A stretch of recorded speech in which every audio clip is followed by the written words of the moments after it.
ഡൽഹി മുഖ്യമന്ത്രിയായിരുന്ന അരവിന്ദ് കെജ്രിവാൾ 100 കോടി രൂപയുടെ അഴിമതി നടത്തിയെന്നാണ് കുറേ നാളായിട്ട് നമ്മൾ കേട്ടുകൊണ്ടിരിക്കുന്നത്. എന്നാൽ മദ്യ അഴിമതിയുമായി ബന്ധപ്പെട്ട് ഒടുവിൽ പുറത്തു വരുന്ന ചില സൂചനകൾ അതിൻ്റെയൊക്കെ വളരെയധികം ഇരട്ടി നഷ്ടം ഖജനാവിനുണ്ടാക്കിയെന്നാണ്. വളരെയധികം ഇരട്ടിയൊന്നുമല്ല.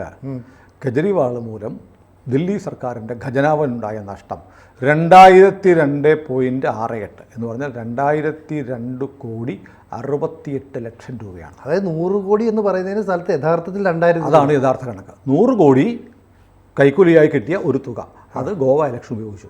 ബാക്കിയുള്ള 2002.68 കോടി രൂപയുടെ പൈസ സർക്കാരിന് വരേണ്ടത് വന്നില്ല. അപ്പോൾ അതെവിടെയോ മാറിയിട്ടുണ്ട്. അത് വന്നപ്പോൾ അത് ചില ആൾക്ക് ഇളവൊക്കെ ചെയ്തു കൊടുത്തു. ഇളവുകളാണ് പലർക്കും, അബ്കാരി കമ്പനികൾക്ക്, മദ്യ നിർമ്മാണ കമ്പനികൾക്ക്, ഹോൾസെയിൽ ഡീലർമാർക്ക് ഇളവുകൾ കൊടുത്തു. അങ്ങനെയാണ് 2002.68 കോടി. പക്ഷേ ഈ മനീഷ് സിസോദിയെ പിടികൂടിയപ്പോൾ പോലും ഈ പറയുന്ന 100 കോടിയുടെ കണക്ക് വരെ വരുന്നത്. അതെ, അത് വന്നിട്ടുള്ളൂ. ഇപ്പോൾ കൺട്രോളർ ആൻഡ് ഓഡിറ്റർ ജനറൽ കണ്ടെത്തിയ കണക്കാണ്. ഈ കണക്ക് ഡൽഹി നിയമസഭയുടെ മുന്നിൽ വെച്ചിട്ടുണ്ട്. നിയമസഭ ടേബിൾ ചെയ്തു. അത് നമ്മുടെ പത്രങ്ങളൊന്നും കൊടുത്തില്ല. കെജ്രിവാൾ വളരെ മാന്യനായ അഴിമതി വിരുദ്ധ പോരാളി എന്നൊക്കെ പറയുന്നത്. ചില ആളുകൾ പറയുന്നുണ്ട് 100 കോടി കിട്ടിയാൽ എന്താ, അത് കെജ്രിവാൾ വീട്ടിലെ ആവശ്യത്തിന് എടുത്തില്ലല്ലോ, ഗോവ ഇലക്ഷന് വേണ്ടിയല്ലേ ഉപയോഗിച്ചുള്ളൂ, രാഷ്ട്രീയക്കാരാകുമ്പോൾ അങ്ങനെയൊക്കെ ചെയ്യും എന്ന് പറയുന്ന ചില ആളുകൾ നമ്മുടെ കേരളത്തിലുണ്ട്. ന്യായീകരണ ആളുകൾ. കെജ്രിവാൾ എന്ന് പറഞ്ഞാൽ അദ്ദേഹം മിശിഹായാണ് എന്നൊക്കെ പറയുന്ന മാധ്യമങ്ങളും ഉണ്ട്. അപ്പോൾ അവരൊക്കെ കേൾക്കേണ്ട, അവരെല്ലാം കൂടെ ചേർന്ന് മുഖ്യ വാർത്തയാണ്.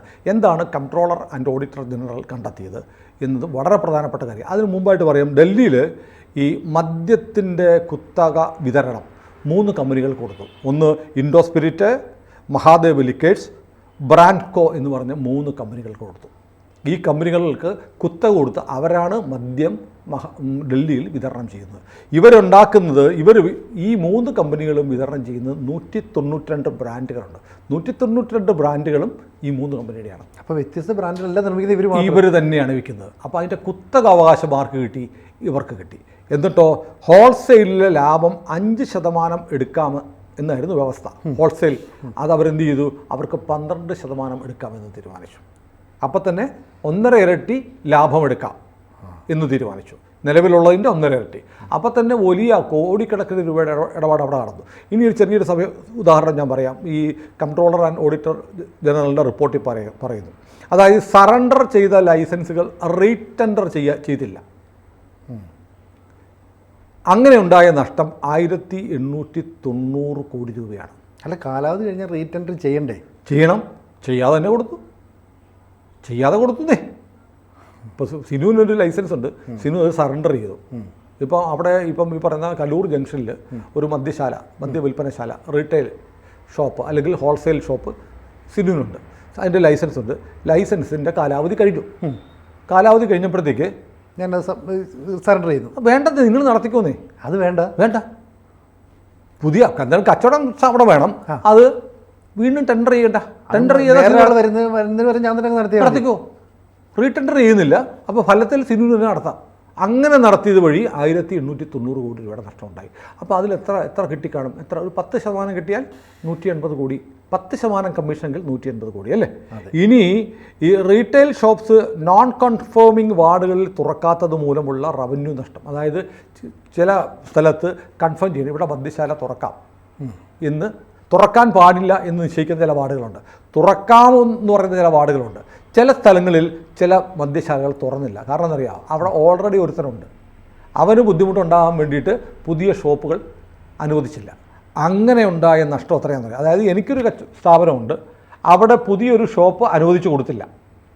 അവിടെ ഒരു ഷോപ്പിലൂടെ സ്കോപ്പുണ്ട്. ലൈസൻസ് വ്യവസ്ഥകളെല്ലാം പാലിച്ചും ഒരാൾ അപേക്ഷ കൊടുത്താലും കൊടുക്കത്തില്ല. അങ്ങനെ പുതിയ മദ്യശാലകൾ തുറക്കാത്തത് വഴി 941.53 941 കോടി 53 ലക്ഷം രൂപയുടെ നഷ്ടമുണ്ട്. സംഭവം മനസ്സിലായോ? അതായത് ഒരു ഹോട്ടലുണ്ട്, അവിടെ ഒരു ഹോട്ടലിലൂടെ തുറക്കാനുള്ള സൗകര്യമുണ്ട്. ഒരു ഹോട്ടലിലൂടെ തുടങ്ങിയാൽ കച്ചവടം ഉണ്ടാവും. അതിന് അപേക്ഷ കൊടുത്ത് പറഞ്ഞു താൻ വേണ്ട എന്ന് പറഞ്ഞു. അപേക്ഷ റിജക്റ്റ് ചെയ്യുന്നു.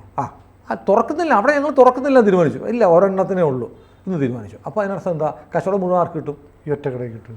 അപ്പോൾ അങ്ങനെ പുതിയത് തുറക്കാൻ സാധ്യതയുള്ള സ്ഥലങ്ങളിൽ, അതായത് പ്രിസ്ക്രൈബ്ഡ് ആയിട്ടുള്ള സ്ഥലങ്ങളിൽ തുറക്കാത്തത് വഴിയുള്ള നഷ്ടം 941 കോടി 53 ലക്ഷം രൂപ. അപ്പോൾ അവിടെയുള്ള നിലവിലുള്ള ഷോപ്പുകാരന് മാത്രം ഗുണമുണ്ടാകും, കച്ചവടം കൂടുതൽ അവിടെ കിട്ടും. അതുവഴി സർക്കാരിന് 941 കോടി രൂപയുടെ നഷ്ടമുണ്ടായി. അപ്പോൾ അതിൻ്റെ എത്ര പെർസെൻറ്റേജ് കിട്ടിക്കാണും? ഇനിയിപ്പം കോവിഡ് വന്നല്ലോ. കോവിഡ് വന്നത് കാരണം കള്ള് കച്ചവടമൊക്കെ മദ്യ കച്ചവടമൊക്കെ വളരെ മോശമായിരുന്നു. അതുകൊണ്ട് ഈ മദ്യവ്യാപാരികൾക്ക് വലിയ സാമ്പത്തിക നഷ്ടമുണ്ടായി. അതുകൊണ്ടൊരു കാര്യം ചെയ്യാം, അവർക്ക് ഈ ലൈസൻസ് ഫീ ആ സമയത്ത് വേണ്ടാന്ന് തീരുമാനിച്ചു. അങ്ങനെ നഷ്ടം 144 കോടി. അത് കോവിഡ് വന്ന ആ പീരീഡിൽ പ്രവർത്തിച്ച മദ്യശാലകൾ. കോവിഡിന് പൂർണ്ണമായും മദ്യശാലയൊന്നും അടഞ്ഞു കിടന്നിട്ടില്ല അല്ലേ? ലോക്ക്ഡൗൺ ഉണ്ടായിരുന്ന സമയത്ത് മാത്രം അടഞ്ഞു കിടന്നത്, അല്ലാത്ത സമയത്ത് മദ്യശാലകൾക്ക് ഇളവുണ്ടായിരുന്നു. ഓൺലൈൻ വഴി ആ സമയത്താണല്ലോ സമ്പൂർണ്ണ ലോക്ക്ഡൗൺ ഒഴികെയുള്ള സമയത്ത് ഇളവുണ്ടായിരുന്നു. ഈ സമ്പൂർണ്ണ ലോക്ക്ഡൗൺ ആയിരുന്ന സമയത്തും മദ്യശാലകൾക്ക് ഫീസ് ഇളവൊന്നും ആരും കൊടുത്തില്ല. കച്ചവടം ഇല്ലായിരുന്നെന്ന് പറഞ്ഞിട്ട് കാര്യമൊന്നുമില്ല, ഫീസ് അടയ്ക്കണം എന്നായിരുന്നു. കാരണം അതിന് മാത്രം ലാഭം ഒരു കച്ചവടം ഉള്ളപ്പം ഉണ്ടാക്കുന്നുണ്ട്.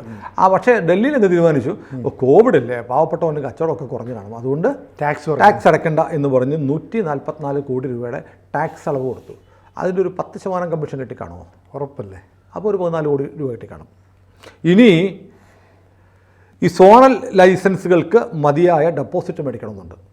സോണൽ ഏരിയ തരത്തിലുള്ള ലൈസൻസ് കൊടുക്കണം. ഡെപ്പോസിറ്റ് ഉണ്ടെങ്കിൽ 100 കോടി രൂപ ഡെപ്പോസിറ്റ് ഉണ്ടെങ്കിലേ കൊടുക്കാവുള്ളൂ എന്ന് തീരുമാനിച്ചിരുന്നു. ആ ഡെപ്പോസിറ്റ് വാങ്ങാതെ കൊടുത്തത് വഴി 27 കോടി രൂപയുടെ നഷ്ടമുണ്ടായി. അങ്ങനെ ഇത് മൊത്തത്തിൽ കണക്ക് കൂട്ടി വരുമ്പോൾ ഏതാണ്ട് 2002.68 കോടി രൂപയുടെ നഷ്ടമുണ്ടാക്കി ഡൽഹി മദ്യനയം. അരവിന്ദ് കെജ്രിവാൾ എന്ന് പറയുന്ന അഴിമതി വിരുദ്ധനായ ചൂലുമായിട്ട് വന്ന് അണ്ണാ ഹസാരിയുമായി വന്ന് അല്ലേ അഴിമതി ഞാൻ ഒരിക്കലും രാഷ്ട്രീയത്തിൽ ഇറങ്ങില്ല, ഞാൻ അധികാര സ്ഥാനത്തിന് വേണ്ടി പോവില്ല എന്നൊക്കെ പറഞ്ഞ ആളാണ്. അപ്പോൾ നമ്മൾ ആലോചിക്കുന്നത് ഇത്ര ഭീമമായ ഒരു അഴിമതിയാണ് കെജ്രിവാൾ നടത്തിയിട്ടും എന്തുകൊണ്ടാണ് മാധ്യമങ്ങൾ വാർത്തയാക്കാത്തത്? ഏതായാലും ഡൽഹി പോലീസ് ഈ മദ്യനയ കേസെടുത്തു. അത് CBI ആണ് ഇപ്പോൾ അന്വേഷിക്കുന്നത്. CBI അന്വേഷിച്ചുകൊണ്ടിരിക്കുന്നത് കെജ്രിവാൾ പ്രതിയാണ്. EDയുടെ കേസിലാണ് പ്രതിയായത് അല്ലേ? CBI കേസിൽ രണ്ടാമത് അറസ്റ്റ് ചെയ്തിട്ടുണ്ട്. പക്ഷേ ആ CBI കേസിൻ്റെ അന്വേഷണം പുരോഗമിച്ചുകൊണ്ടിരിക്കുന്നുണ്ട്. ഏതായാലും നമ്മൾ കേട്ടതുപോലെ 100 കോടി കൈക്കൂലിയും വാങ്ങി എന്നത് മാത്രമല്ല ഡൽഹി മദ്യനയത്തിൻ്റെ കേസ് എന്നുള്ള വിവരമാണ് ഇപ്പോൾ പുറത്തു വന്നിരിക്കുന്നത്. പക്ഷേ നമ്മുടെ നാട്ടിലെ ഉൾപ്പെടെ കേരളത്തിലെ ഒഴികെയുള്ള മാധ്യമങ്ങളിലൊക്കെ വാർത്ത വന്നു. പക്ഷേ കേരളത്തിലെ മാധ്യമങ്ങളിൽ ഇത് വാർത്ത പോയിട്ട് 2002 കോടി 68 ലക്ഷം രൂപയുടെ നഷ്ടമാണ് കെജ്രിവാളിൻ്റെ അഴിമതി അബ്കാരി നയം മൂലം ഉണ്ടായത് എന്ന് വാർത്ത ഒരൊറ്റയാളും പറഞ്ഞിട്ടില്ല. ഒരൊറ്റ സോഷ്യൽ മീഡിയ പോലും വന്നിട്ടില്ല. ഏതെങ്കിലും സോഷ്യൽ മീഡിയ യൂട്യൂബ് ചാനൽ വന്നോ? ഇല്ല. കാരണം അരവിന്ദ് കെജ്രിവാളിനെ ഒരു പുണ്യവാളനായിട്ട് എപ്പോഴും നിലനിർത്തണം ആയിരിക്കാം. ഒരുപക്ഷെ കംട്രോളർ ആൻഡ് ഓഡിറ്റർ ജനറലിൻ്റെ റിപ്പോർട്ട് നമ്മുടെ മാധ്യമങ്ങൾ കണ്ടു കാണത്തില്ല. കാരണം എനിക്ക് തോന്നുന്നറിയോ, മലയാളത്തിൽ ഈ പറഞ്ഞ സോഷ്യൽ മീഡിയകളുടെ ഒക്കെ വെച്ച പല സോഷ്യൽ മീഡിയ മാധ്യമങ്ങളുടെ ഒരു പരിമിതി ഞാൻ മനസ്സിലാക്കുന്നത് നമ്മുടെ അനുഭവത്തിൽ നിന്ന് പറയുന്നതാണ്. അവർ വന്നിട്ട് നമ്മുടെ നാട്ടിലുള്ള ടെലിവിഷൻ ചാനലുകളും നമ്മുടെ ദിനപത്രങ്ങളും കൊടുക്കുന്ന വാർത്തകളെ ഒരുപാട് റിലേ ചെയ്യുന്നുണ്ട്. അതിനെ ആശ്രയിച്ചിട്ടാണ് വാർത്ത ചെയ്തത്. പക്ഷെ നമ്മളെ സംബന്ധിച്ച് നമ്മുടെ പത്രങ്ങൾ അധികം നോക്കുന്നില്ല, നമ്മുടെ ടെലിവിഷനിൽ വരുന്ന വാർത്തകൾ നോക്കുന്നത്. നമ്മൾ സ്വന്തമായ ഒരു സോഴ്സിൽ നിന്ന് നമ്മുടെ വാർത്തകൾ കണ്ടെത്താൻ ശ്രമിക്കുന്നുണ്ട്. ദേശീയ വാർത്തകളാണെങ്കിലും അന്താരാഷ്ട്ര വാർത്തകളാണെങ്കിലും നമ്മൾ സ്വയം ആ വാർത്തകൾ തേടിപ്പോയിട്ടാണ് നമ്മൾ കണ്ടെത്തിക്കൊണ്ടുവരുന്നത്. അതുകൊണ്ടാണ് നമുക്ക് ചിലപ്പോൾ ഇത്തരം വാർത്തകൾ കിട്ടും. അതുകൊണ്ട് നമ്മുടെ പ്രേക്ഷകർ പറയുന്നത് ഈ നമ്മുടെ പത്രങ്ങളോ ചാനലുകളോ വായിച്ചാൽ കിട്ടാത്ത പുതിയ ഇൻഫർമേഷൻ കിട്ടുന്നത് നമ്മുടെ ചാനൽ കാണും. നമ്മൾ അങ്ങനെ ചെയ്യുന്നുണ്ട്. അതുകൊണ്ടാണ് അത്രയും ഹാർഡ് വർക്ക് നമ്മൾ എടുക്കുന്നുണ്ട്. ഹാർഡ് വർക്ക് ചെയ്യുന്നതുകൊണ്ടാണ് തീർച്ചയായിട്ടും. അതുകൊണ്ടാണ് നമുക്ക് ഈ വാർത്തകൾ കൊണ്ടുവരുന്നത്. പക്ഷേ നമ്മൾ പറഞ്ഞ ചിലർ ചോദിക്കും, ഇത് വേറെ പത്രങ്ങളിലൊന്നും കണ്ടില്ലല്ലോ. വേറെ പത്രങ്ങളിലും വേറെ ചാനലുകളിലും വരുന്ന വാർത്ത കൊടുക്കാനല്ല നമ്മളിരിക്കുന്നത്. നമ്മൾ കൊടുക്കുന്ന ഒരു വാർത്ത തെറ്റാണെങ്കിൽ, അങ്ങനെ ഒരു സംഭവം ഉണ്ടായിട്ടില്ല എങ്കിൽ ഈ പറയുന്ന ആളുകൾ വിമർശിക്കണം. മറ്റുള്ളവർ കൊടുക്കാത്തത് കാരണം നിങ്ങൾ നുണ പറയുകയാണെന്ന് പറഞ്ഞാൽ അത് വള്ളി പറഞ്ഞാൽ മതി. നമ്മൾ ഇവിടെ പണിയെടുത്തിട്ട് നമ്മുടേതായ സോഴ്സുകളിലൂടെ വാർത്തകൾ തേടിപ്പിടിച്ച് കണ്ടെത്തി ആണ് നമ്മൾ അവതരിപ്പിക്കുന്നത്. നമ്മൾ പറയുന്ന വാർത്തകൾ നമ്മൾ കൊടുത്ത് 4-5 ദിവസം കഴിഞ്ഞ് ഇവിടുത്തെ ഇംഗ്ലീഷ് പത്രങ്ങൾ പോലും നമ്മൾ കൊടുത്ത വാർത്തകൾ എത്ര തവണ കൊടുത്തിട്ടുണ്ട്. ടൈംസ് ഓഫ് ഇന്ത്യ പോലും നമ്മൾ ഇത് പറയുമ്പോൾ രണ്ടുപേരോട് ഇന്ന് മേനി പറയലല്ല, നമ്മൾ വിനയം കൊണ്ട് പറയുകയാണ്. കാരണം നമ്മൾ അതുപോലെ അധ്വാനിക്കുന്നുണ്ട്.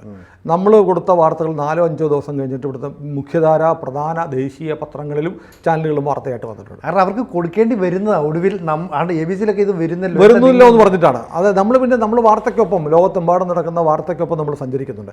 ഏതായാലും കെജ്രിവാൾ എന്ന് പറയുന്ന ആൾ പുണ്യവാളനാണ് എന്ന് പറയുന്ന ആളുകൾ അറിയേണ്ട കാര്യമുണ്ട്. 100 കോടിയുടെ അഴിമതിയല്ല കെജ്രിവാൾ നടത്തിയത്. 2002.68 202 കോടി 68 ലക്ഷം രൂപ സർക്കാരിന് നഷ്ടമുണ്ടാക്കി നഷ്ടമുണ്ടാക്കിയെന്ന് പറഞ്ഞാൽ 3 മദ്യ വ്യവസായ ഹോൾസെയിൽ കമ്പനികൾക്ക് ലാഭമുണ്ടാക്കി. സർക്കാരിന് നഷ്ടം ഉണ്ടാകുമ്പോൾ ആർക്കെങ്കിലും ലാഭം ഉണ്ടാകും. അപ്പോൾ 2002,68,00,000 രൂപ ഇൻഡോ സ്പിരിറ്റ്, മഹാദേവ് ലിക്വിഡ്സ്, ബ്രിൻകോ ഉൾപ്പെടെയുള്ള മദ്യ വ്യവസായ രംഗത്തെ കുത്തകകൾക്ക് സഹായകരമായ തരത്തിൽ ഈ നഷ്ടം സർക്കാരിനുണ്ടാക്കി എന്നതാണ് കേസ്. അതിൻ്റെ എത്ര ശതമാനം കമ്മീഷനായിട്ട് വന്നിട്ടുണ്ട് എന്ന് ഇനി CBI നടത്തുന്ന തുടരന്വേഷണത്തിലാണ് അറിയേണ്ടത്. കൂടുതൽ വാർത്തകളും വിശേഷങ്ങളും നിങ്ങളിലേക്ക് എത്താൻ ABC മലയാളം സബ്സ്ക്രൈബ് ചെയ്യുക, ബെൽബട്ടനും അമർത്തുക.